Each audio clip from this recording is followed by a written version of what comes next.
Hi everyone, welcome to prepare करो 75 days hard challenge में आज है हमारा डे नंबर 64। सो इस चैलेंज में बेसिकली हम डीएलआर का एक सेट डिस्कस करते हैं ऑन डेली बेसिस और ये 64th सेट आज हम कवर करेंगे। सो आज का सेट स्टार्ट करते हैं। In a colony there are 25 houses A through Y and are constructed in the following pattern that is in the form of a 5 by 5 grid. तो इस पर्टिकुलर पैटर्न में ये हाउसेस को बिल्ड किया गया है कॉलोनी में, right. The houses in each row are of different heights among A B C D E. पूरा जो रो है, हर एक रो में जो हाउसेस की हाइट है, जैसे ए बी सी डी ई ये 5 हाउसेस है, तो इनकी सबकी हाइट डिफरेंट है, राइट।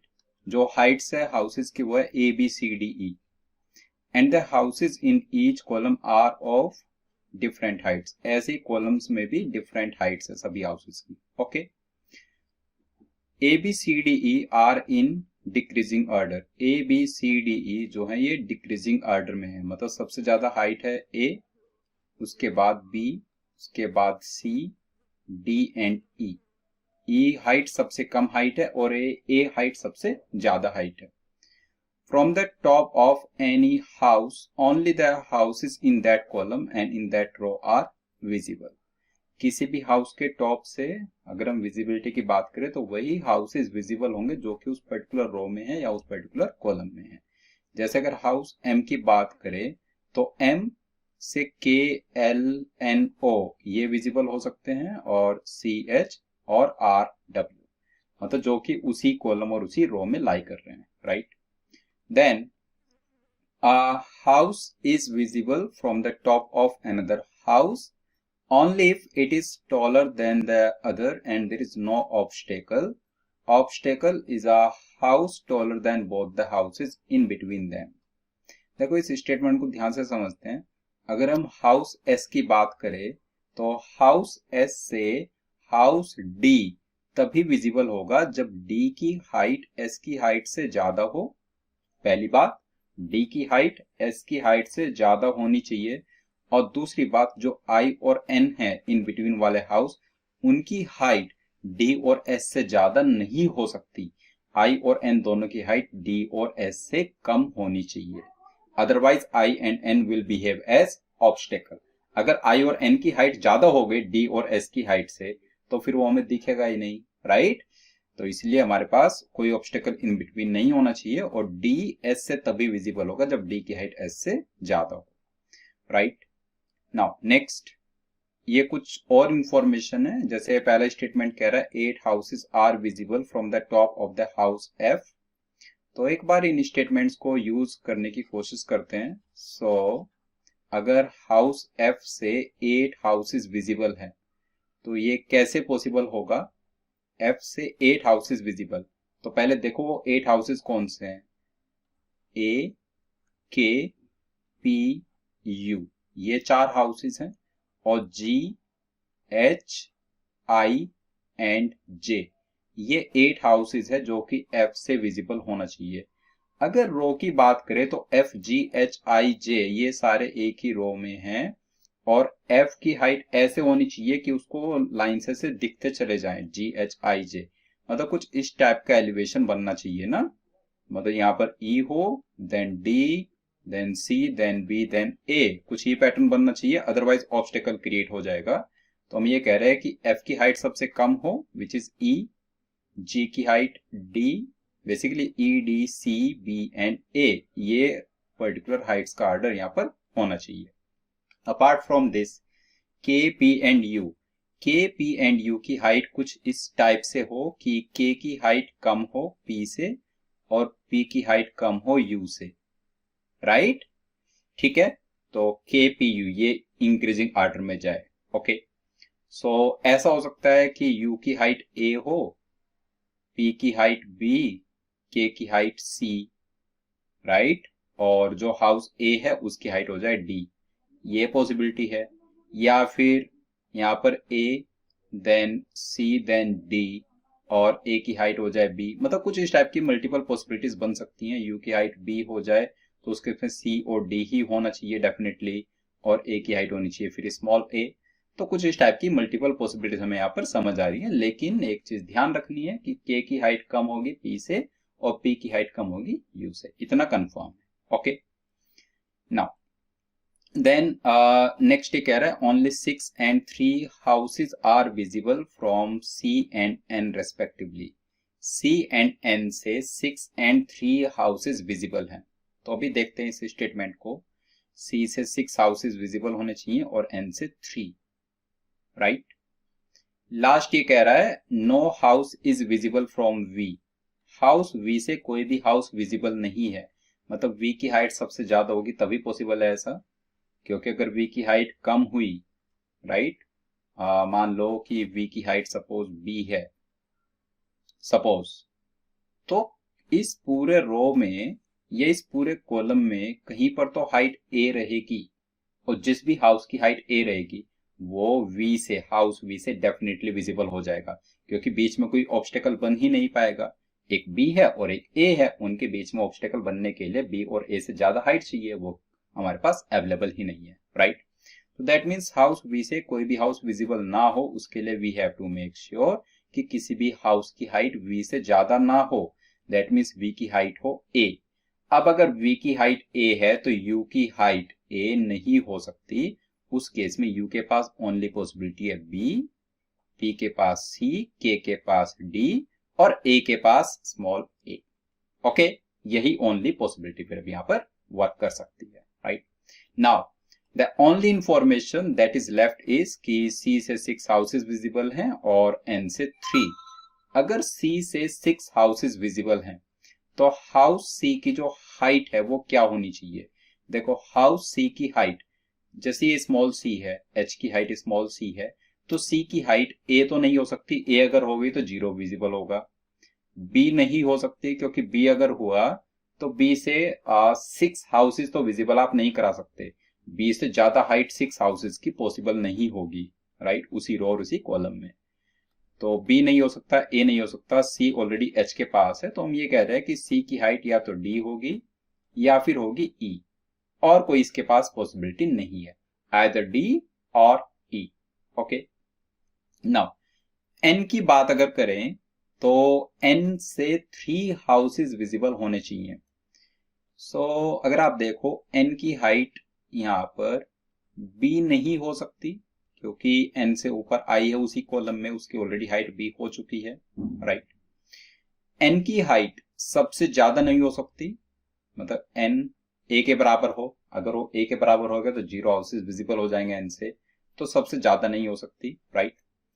n की हाइट सबसे कम नहीं हो सकती, वाई, अगर आपने n की हाइट e रख दी तो in any case m i O S ये चारों की हाइट ई से तो ज्यादा ही होगी, उसी रो और उसी कॉलम में है ये, तो ये चारों हाउस विजिबल हो जाएंगे। हमें चाहिए कि 3 ही हाउस विजिबल हो यहाँ पर, तो एन की हाइट ई नहीं हो सकती, राइट। व्हाट एल्स, एन जिस रो में है वहां पर डी ऑलरेडी ऑक्यूपाइड है, डी ऑलरेडी आया हुआ है, तो डी नहीं हो सकती, ई और डी, तो n can not be B A E D, मतलब n की हाइट के पास ओनली जो चॉइस है वो है c। कंफर्म हम ये बात कह सकते हैं, n can be c only, right. अब अगर आप फर्स्ट रो को देखें ध्यान से, तो फर्स्ट रो में आपने a को यूज कर लिया है, d/e आते हुए दिख रहा है c के पास। अब बचे b c, राइट, b और c कहां पर आने चाहिए, तो देखो जो D है, D के जस्ट नीचे B और C ऑलरेडी दिख रहा है हमें, तो दैट मीन्स D तो B और C के बराबर नहीं हो सकता, तो अगर D B और C के बराबर नहीं हो सकता तो B और C कहां पर आने चाहिए, B/C और C/B, ऐसे ही आएंगे B/C और C/B, राइट। ये हमें यहां पर साफ समझ आ रहा है। ओके, तो जो C को हमने D/E दिया, तो D को क्या दोगे, E/D, right, E/D। Now let's talk about this column 4 जिसमें D, I, N, S और X हैं। D को E/D आपने बोला, I को B बोला, N को C, तो अब बचा है A। अब A को देखो, A X के पास तो नहीं आ सकता क्योंकि A इस रो में ऑलरेडी आया हुआ है, तो ए एक्स अगर नहीं हो सकता तो ए कौन होना चाहिए, एस। ए यहां पर आएगा और जो ई स्लैश डी सबसे ऊपर आपने बनाया है उसी का कन्वर्स डी स्लैश ई यहां पर आ जाएगा। ओके, डी स्लैश ई स्लैश डी, ये भी हमें साफ दिख गया। अब देखते हैं कॉलम 2।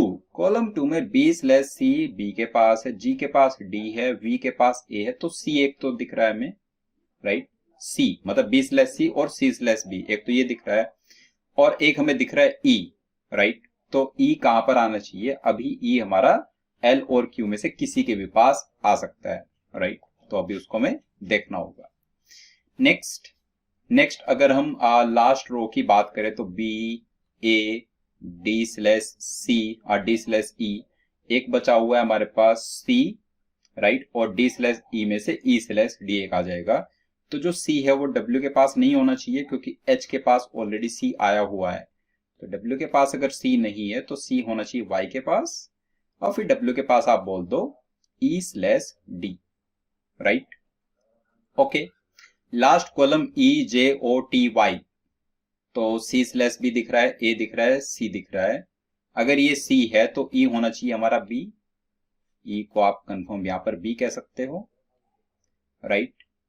अगर ये बी है तो हाउस बी की हाइट आप कंफर्म कह सकते हो सी, राइट। ये हाइट हो गई सी। ओके, तो सी डी ए ई और बी ये बचे हुए हैं। लास्ट में ई जे ओ टी वाई में बी ए सी डी और ई बचे हुए हैं। अगर डी और ई बचे हुए हैं तो डी को यहां पर नहीं रख सकते क्योंकि डी आपने के को दिया हुआ इसी रो में, तो डी अगर नहीं दे सकते तो ई दे दो यहां पर, और ये बचा हुआ डी।